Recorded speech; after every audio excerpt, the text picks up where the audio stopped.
ரொம்ப நாளா கேட்கணுன்ற ஒரு கேள்வி இது. உண்மை ஒரு நாள் வெல்லும் அப்படின்னு சொல்லுவாங்க. நம்ம முன்னோர்களும் சொல்லுவாங்க. நாமளே கூட நடைமுறையில பயன்படுத்தக்கூடிய ஒரு வார்த்தை தான் அது.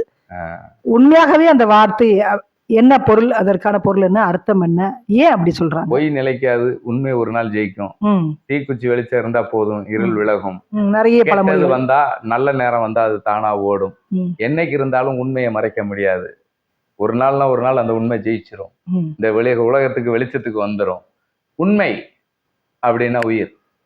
உயிர் ஆணும் கிடையாது, பெண்ணும் கிடையாது. இந்த உடல் பொய். இந்த பிரபஞ்சத்துல இருக்க அத்தனையும் அழியும். இந்த உண்மைக்கு எடுத்துக்காட்டா யார சொல்லுவீங்க? ஹரிச்சந்திர மகாராஜா. அவர் இருக்கிற இடம் சுடுகாடு. இந்த உடல் அழிந்து ஒரு உண்மையான உயிர் வருதுன்னு அர்த்தம். பொய்யான ஒன்றை பிரிந்து உடல் அழிந்து அத்தனை பற்றையும் துறந்து ஒருவன் வர்றான்னு அர்த்தம். உடல் அழிந்தவனுக்கு பேர். அதனாலதான் சிவபெருமானும் பார்வதியும் சுடுகாட்டு. காளி தேவி நிர்வாணமா இருப்பாங்க. காரணம் என்ன அப்படின்னா, உடல் அழிந்தவனுக்கு உருவம் கிடையாது, உடை தேவை கிடையாது, பசி கிடையாது, தூக்கம் கிடையாது. அவனுக்கு எந்த ஒரு இறைவன் அடி, முழுமையான இறைவன்கிட்ட போய் சேர்ந்தார். சிவன் சுடுகாட்டு சாம்பல் எடுத்து பூசுறாரு அப்படின்னா அந்த சாம்பல்ல மாசே கிடையாது. இந்த உலகத்துல விபூதிக்கு சிறந்த மருந்து கிடையாது. அப்போ இந்த உடலை அழிச்ச கெட்டாலும் மேன்மக்களே சங்கு சுட்டாலும் மென்மை. உடல் அழிஞ்சதுக்கு அப்புறம், விபூதி ஆனதுக்கு அப்புறம் அது கெடாது. அப்படியே விட்டினா அந்த பொணம் நாரும். அப்போ இந்த உடல் என்னும் மாயை அழியும், உண்மை என்னும் உயிர் ஜெயிக்கும். அப்போ நிறைய பேர் இறந்தவங்களுக்கு திதி தர்ப்பணம்னு ஒண்ணு கொடுப்பாங்க. திதி தர்ப்பணம் கொடுக்கலன்னு உங்க குடும்பம் அழிஞ்சிரும், அப்படி இப்படின்னு பயங்கரமா இருக்கும். இறைவனடி சேர்ந்தார். உடல் அழிந்து ஒருவன் உயிர் எங்க போகுது? முதல்ல ஹரிச்சந்திர மகாராஜா கிட்ட இருந்துட்டு இந்த உடல் அழிந்தவன் உயிரோடு ஒப்பிட்டு இறைவன் பாதம் சேர்றான். அப்ப அந்த இறைவன் அப்படின்னா என்னுடைய குலம் தலைக்க காரணம் என்னுடைய குலதெய்வம். அப்ப இந்த உயிர் எங்க போய் தேரும் அப்படின்னா, ஒரு குழந்தை வேணும்னா, ஐயா குலசாமிக்கு போய் பொங்கல் வைங்க. முதல்ல உங்க குலசாமியை பாருங்க. 5ஆம் இடம் குழந்தை, 5ஆம் இடம் குலசாமி. அப்போ இந்த உடல் அழிஞ்சவன் என் தாத்தாவே திருப்பி பிறந்திருக்காரு.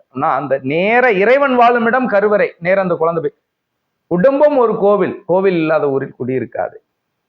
அப்போ இந்த குடும்பமே ஒரு கோவில் காலு கீழே இருக்குன்னா உன் குலதெய்வம் காலு கீழே தான் இருக்கும். நான் உங்க வீட்டுக்கு வர முடியாது. நீங்க ஆணா இருக்கலாம், பெண்ணா இருக்கலாம். ஆனா இந்த உடல் இந்த உடலோட தான் சேருமே தவிர உயிரோடு இல்லை. இந்த உயிர் நேரம் உங்க அப்பா காலு கீழே போயிடும். அப்போ உயிர் ஆணும் கிடையாது, பெண்ணும் கிடையாது. அதனாலதான் ஒரு சில இடங்கள்ல இறைவனுக்கு உருவம் கிடையாது. இறைவன் ஒளி வடிவால் வாழ்கிறான், அவருக்கு தீபம் ஏற்றி வணங்க. உயிர் ஒளி வடிவம் தானே, உயிர் ஒளி வடிவம் தான். அப்போ அந்த ஒளி தான் இறைவன் பாதம் போய் சேர்ற மாதிரி இருக்கும். அந்த குழந்தை வேணும்னாலும் திருப்பி அந்த ஒளி சேர்ந்துதான் இந்த கிருஷ்ண பரமாத்மா வரலாறுல எல்லாம் அவர் திருப்பி மறுபடியும் பிறந்திருப்பார். அப்ப இறைவன் கொடுப்பதை இங்க யாரும் தடுக்க முடியாதுன்னா, குலத்தை காப்பதும் குலதெய்வம் தானே. இங்க நிறைய குலசாமி நேரத்துல தன் முன்னோர்களினுடைய அத்தனை பேருமே, நீ முன்னோர்களுக்கு திதி தர்ப்பணம் கொடுக்கறதுக்கு பதிலா உன்னுடைய தாத்தாவா, பாட்டியா, யாரோ, அப்பாவா, அம்மாவா, யாரு உன்னை விட்டு இந்த உடல் அணிந்து இறைவனிடம் சென்றார்களோ, இறந்துட்டாங்கிறத விட இறைவனிடம் சென்றார்களோ, அவர்கள் இறந்த நாள் என்று சொல்லுவான். ஒரு வருஷத்துக்கு இடையில கோயிலுக்கு போக கூடாது. ஏன்னா ஒரு வருஷம் வரைக்கும் அவங்க உன் வீட்டுல தான் இருக்காங்க, உன் கூட இருக்காங்க. அதுக்கப்புறம் நீ போகணுமா கோயிலுக்கு போ. ஏன் வருஷம் தவறாம கோயிலுக்கு வர சொல்றாங்க? அவங்க உன்னை பார்க்கணும். அந்த கோவில்ல போய் அவங்க பேர்ல அர்ச்சனை பண்ண. இப்போ நிறைய இந்த உலகத்துல நிறைய பெண்கள் இருக்காங்க, ஆண்கள் இருக்காங்க. நான் ஒருத்தங்கள அப்பாவா பாக்குறேன், பெரியப்பா, சித்தப்பா, சித்தி, அண்ணன், அதே மாதிரி அக்கா, பெரியம்மா, சித்தி, மனைவி, இப்படி நிறைய என் எண்ணம் இறைவன். நான் என்னவா பாக்குறேன், அது என்னுடைய செயலா மாறுது. அந்த செயல் நான் நல்லவனா கெட்டவனா உங்களுக்கு காட்டு. அதே மாதிரி நீ அங்க இறைவனிடம் அங்க யார பாக்குற? பெத்த மனம் பித்து, பிள்ளை மனம் கல்லு அப்படின்னா, நீ இறைவனை கல்வடிவில் பார்த்து அவனை வேண்ட. அங்க உன் முன்னோர் இருக்காங்கிற உன் மனை வடிவில் வேண்டு, கேட்டது கிடைக்கும். உன் முன்னோர் இருக்கும் இடம் கோவில் கருவறை, அதை காப்பது இறைவன். ஏன்னா நமக்கு முன்னாடி அவர்கள் தான் அவனுடைய பிள்ளைகள், அவனுடைய சந்ததி தான் நம்ம. இந்த பில்டிங் நல்லா இருக்குன்னா பேஸ்மெண்ட், நாம நல்லா இருக்கோம்னா நம்ம முன்னோர்கள். அப்போ குரு பார்க்க கோடி நன்மைனா நம்ம முன்னோர். இப்போ இறைவன்ட்ட வர வாங்கணும், நீங்க நேரம் அப்ப கேட்க முடியாது. ஏதோ ஒரு சித்தரை புடி, ஒரு குருவை புடி. ஒரு குரு மூலமா நீ நீ போனீங்கன்னா இறைவன் கிட்ட இருந்து ஈஸியா வரவாங்கலாம். ஏன் அது உன் முன்னோர் குருவா, உன் தாத்தாவை எடு, உன் பாட்டியா எடு, உன் சித்தப்பா, உன் சித்தி, யாரோ எடு. உன் ரத்த அணுக்களுக்கு சொந்தமான, உன் தாய் வழி தந்தை வழி உறவுகளுக்கு சொந்தமான அந்த இறைவனை புடி. அதில் எந்த கோவிலுக்கு போகும்போது உனக்கு ஒரு வைப்ரேஷன் கண்ணு கலங்குதா, உன்னை அறியாமல் உன் உடலில் மாற்றங்கள் ஏற்படுதுன்னா அந்த தெய்வத்தை இறுகப்பிடி. நீ கேட்டது கிடைக்கும்.